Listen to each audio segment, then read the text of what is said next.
Alright, nandito tayo ngayon sa Yamaha Y-Zone Mandaluyong. Meron tayong kukuning bagong motor dito. Gusto ko mag-try ng classic motorcycle na Yamaha. Alright, hello, thank you po. Hello!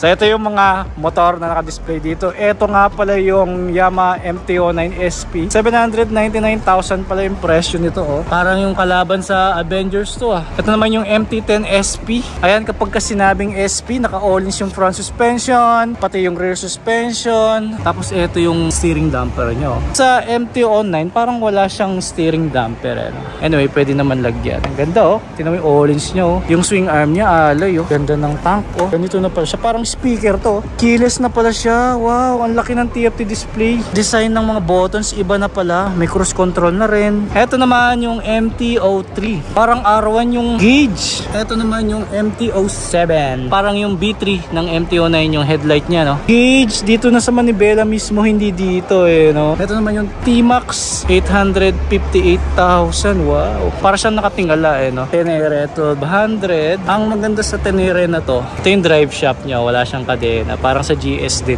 Ang ganda rin ng XSR 700, oh. Ito yung Tracer 9 GT, parang mukha ni Squidward to, ah. Ito yung mata, tapos ito yung ilong, eh, no? Oh, ganda ng kulay ng Aerox nila, oh. Bagay sa sniper. Boss, mukhang wala kang kadate, ah. Mukhang inindian ka ng kadate mo, ah. Mukhang kahapon ka pa naghihintay dito, ah. Mukhang nag-rides ka pa, oh. Ito naman yung R7, R6, and then yung R1. Ang off-road yung outfitan nyo. Ito casual lang. O ito naman pang nature tripping yung forma. O pang Baguio yung outfit natin, ah. Ito PG1, ang ganda, o. Pang off-road talaga. Yun nga lang wala siyang clutch, eh, no? At ito na yung motor na gagamitin natin. Ganyan kalupit magpahiram ang Yamaha Y-Zone Mandaluyong bago yung gulong. Tayo pa yung unang magtatanggal ng sticker ng gulong ko. At hindi lang ito, pati yung gagamitin ni pare kong Tristan. Ayan, oh. Ganyan kalupit magpahiram, di ba? Thank you, Yamaha. So ito yung gagamitin ko, ito yung gagamitin niya. Ito ay Yamaha MT-09. Ito naman Yamaha XSR 900. Ito yung pinaka-latest model ng XSR. Ayun, pati likod bago, oh. Pirelli Diablo Rosso 3 pa yung nilagay nila, oh. Angas din ng MT-09 na to, oh. Tingnan mo, mataas lang yung harapan, pero magaan siya. Pwede ba sa 3-cylinder engine lang siya, no? Yun namang XSR 900, mahaba yung wheelbase. Dito mas maiksi yung wheelbase, oh. Compare dito, oh, ang haba, parang ZH2 natin. Ay, 1,200 pa lang, oh. Ganda nito, stainless. Magkano load nito, sir? 1.3. 1.3? Let's go. Taas ng cambio niya. Ang babae, oh. Ang taas sa kanya, oh. Pinipicturan. Ganda pala ng aron pag black, eh, no? Ito na. Oo. Regat. Thank you po. Parang dito kumuha ng motor si Mototech, ah. Unang dabas, sumempl lang siya dahil madulas yung gulong, eh. Hindi mo tinanggal yung sticker. Yung sticker.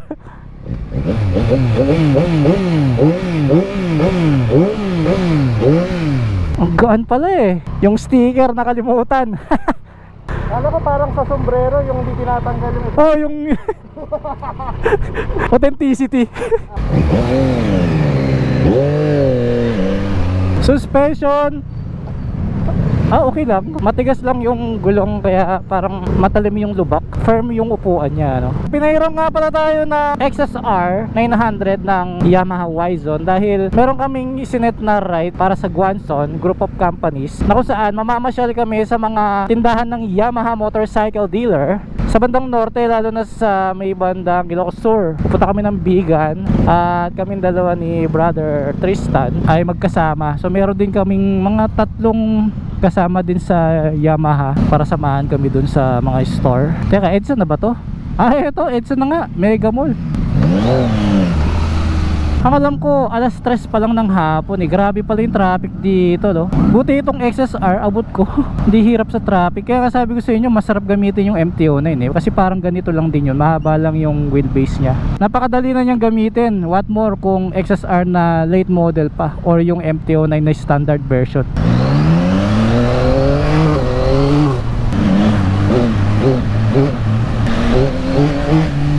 Ganda, meron siyang quick shift. Ramdam ko talaga yung haba ng swing arm niya. Ano to, nang muhuli sila? Bakit? So dito nga sa haba ng swing arm niya, pag nililiko kong ganyan, ramdam ko yung hindi naman pigil, parang alanganin. Hindi yung parang smooth siyang papasok pag niliko mo.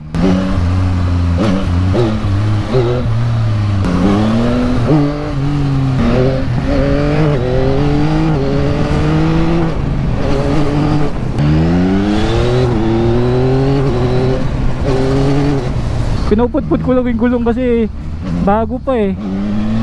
I mean, tinatanggal ko muna yung dulas niya.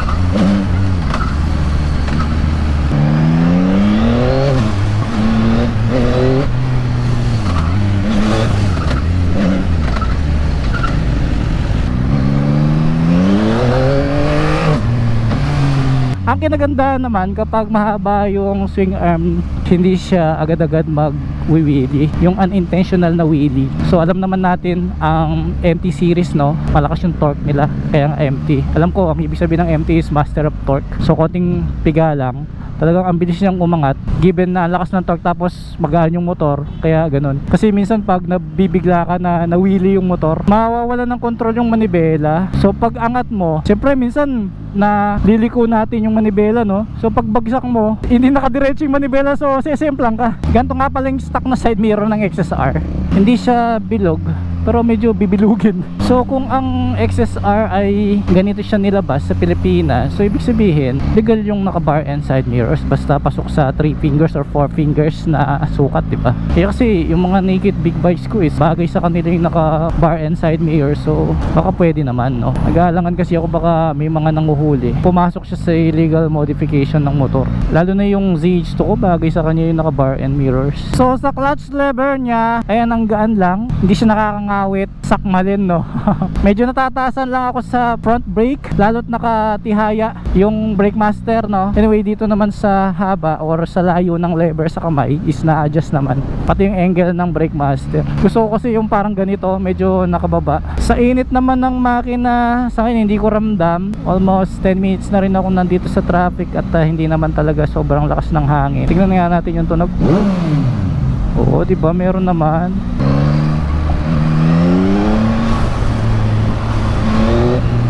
Sarangkadang ganda, maganda nga sa traffic talaga. Kasi 'di ba, pag medyo aggressive yung pagra-ride mo, gusto natin yung agad lulusot tayo para pag may hinahabol kang, halimbawa open na ganyan, mahabol mo siya. Pag o-overtake ka, hindi ka mabibitin.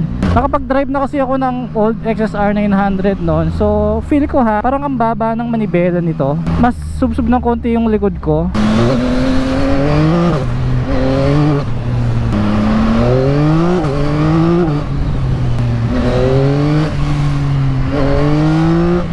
Ang bilis. Sibat ka agad, oh.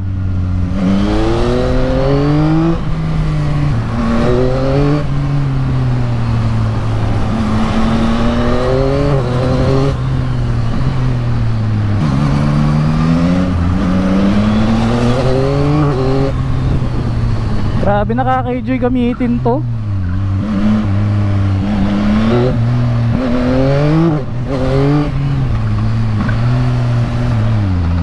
Mas nakaka-enjoy ito pag nagpalit ng tambucho. Mas dinig.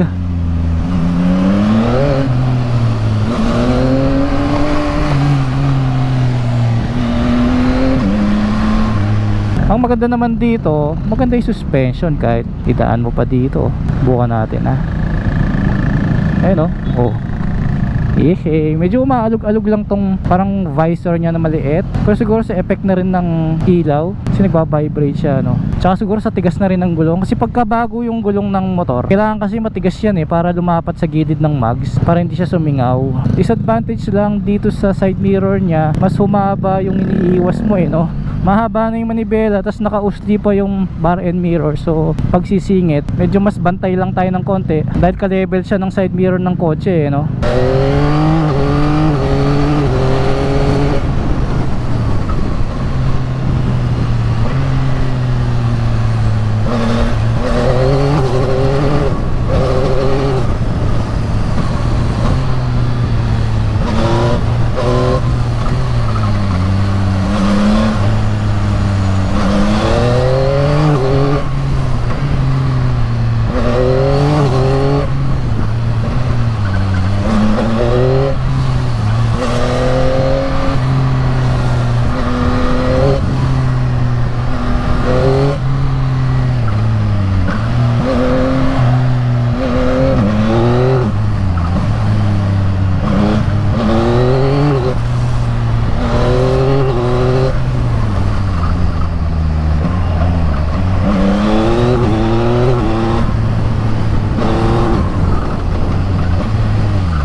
May nakalagay na sticker dito, 97 octane only. Meron po kayong 97 octane dyan? Ayun. Magana siya, di ba? Parang hindi big bike, tapos mababa lang. Nakapanibago, parang naka-adventure bike na Ganun mo lang, di ba? Magaan. Totoo yung sinabi mo, tutulak mo ng ganun, gumagano'n. Pag sa high speed, magagamit mo yun. So syempre, kapag naked bike, or basta hindi sports bike and adventure bike, malakas yung buga ng hangin sa dibdib.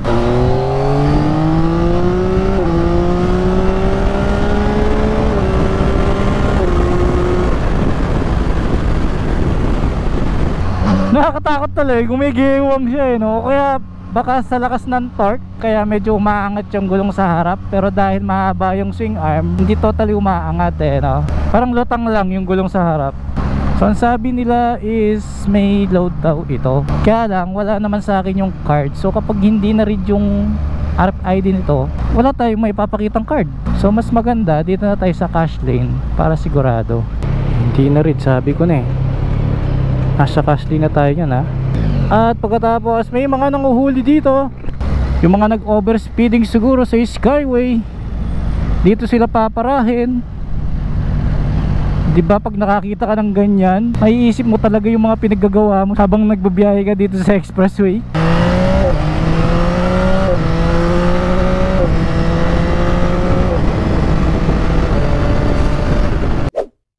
Pagdating sa design, dahil kulay blue siya, pagkatapos may gold pa yung fork niya, no?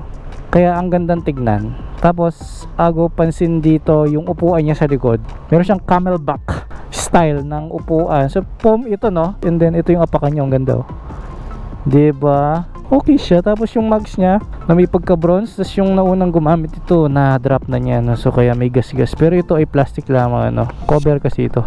Minimalist yung design, lalo na dito sa cylinder head and block. Hindi ko lang maintindihan bakit meron siyang ganito dito. Siguro sa pagkakamolde, ganun. Sa harapan naman, syempre classic, bilog yung ating headlight, LED yung signal light. Mukhang aftermarket to, ah. Mas slick yung design niya kapag meron siyang visor na ganyan. Tapos mas mukhang retro yung itsura dahil meron siyang grill na ganyan, tatlo. Tapos may cover na yung radiator niya. Hindi ko alam kung kasama ito, pero okay yan kung meron siyang ganyan. Side mirror, hindi siya bilog pero okay naman. Bibilogin at mukhang matibay siya, eh, no? Dahil nasa dulo siya ng manibela pag na-drop yung motor.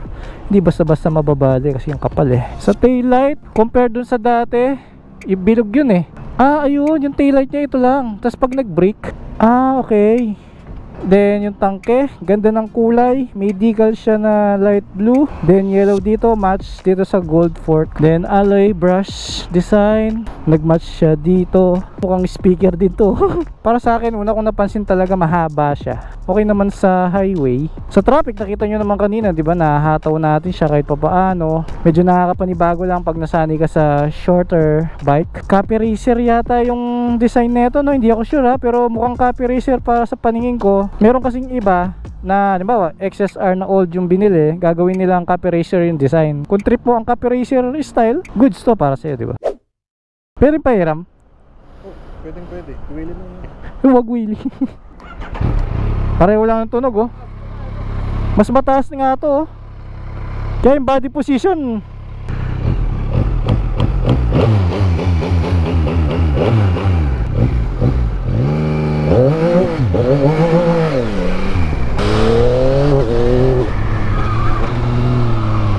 masarap talagang gamitin ng MTO na yun. Ito ay standard version, no? Pero okay na rin.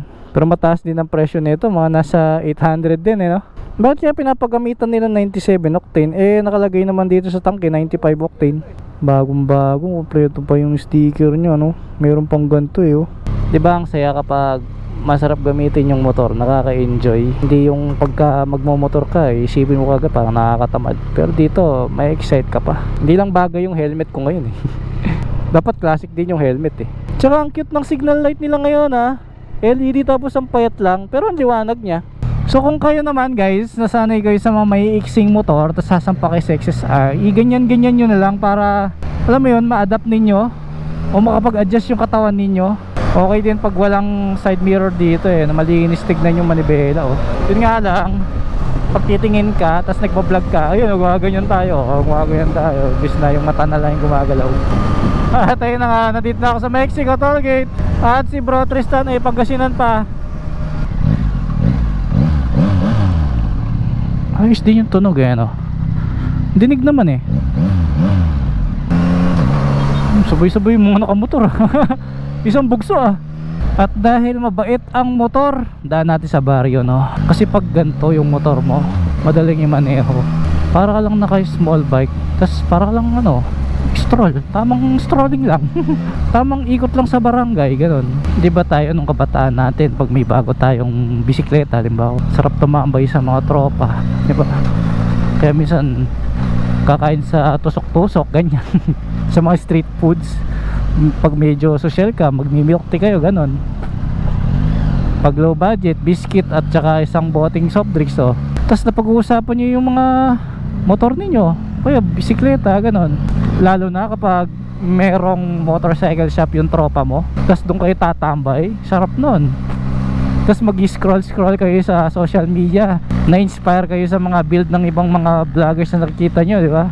Danas ko yun, kaya alam ko kasi yung mga tropa ko nun. Halimbawa, meron kaming tropa na mayaman, tapos kaya niyang bilhin lahat ng set sa motor, kaya niyang ilagay. So kami, na-inspire kami. Tapos papakita niya sa'yo, tignan mo yung motor di ganito. Ay, oo nga, ganda. Tapos kayo nun, gagawa kayo ng diskarte kung paano nyo maabot yun. Tapos dahil may tropa ka may-ari ng motorcycle shop, nauutang mo yung pyesa. Kapag naman may binibentang pyesang second hand yung tropa mo, kayo lang din ang bibili nun. Kayo magkakatropa. Siyempre uso na yung Facebook ngayon, di ba? So pag nag-post yung tropa, makikita nila. O kaya pagka may GC kayo, sino may gusto, murang-mura na lang, di ba? Ganun siya, Kaya kapag marami tayong tropang nakamotor, kung ano yung motor ng karamihan sa tropa, napapagaya tayo, Nagmumukha ka tuloy others kapag hindi ganun din yung motor mo, no? Lalo na ngayon, uso yung Indo concept. Mas mura sa Aerox yung click. Kaya ang daming naka-click 125 ngayon. Dati nun, uso yung Mio. Sumali ako sa YMP dito sa Pampanga. So lagi silang may tambike sa gas station, sa Shell, ganyan. Ayun lang, walang membership. Basta nandun ka sa group page nila, pag nagsagawa ng tambike, punta ka lang doon, tas mamimit mo na yung mga madalas tumatambay hanggang sa magkakakilala na kayo. Walang certificate, wala kang babayaran. Pagkatapos, bago ka magkaroon ng sticker ng YMP, tatlong tambay ka muna, 2 ride yata, hindi na ako sure. Basta may requirements na ganon, then bibigyan ka na ng YMP sticker. Marami yun sa Angeles, meron ding chapter sa San Fernando. Hindi pa ako ganun ka bihasa sa mga piyesa ng Mio, kaya sumali ako sa grupo. Ganun naman para ma-inspire ba at makakuha ng idea, di ba? Kaya yung masaya, mabagal lang yung mga sasakyan, tapos yung iba bumibili ng ulam, uuwi na galing trabaho. Pansin mo, hindi na nagmamadali yung mga tao kapag ganyang oras na, kasi pagod na sila sa trabaho nila. Ako lang yata nagmamadali ng ganyan.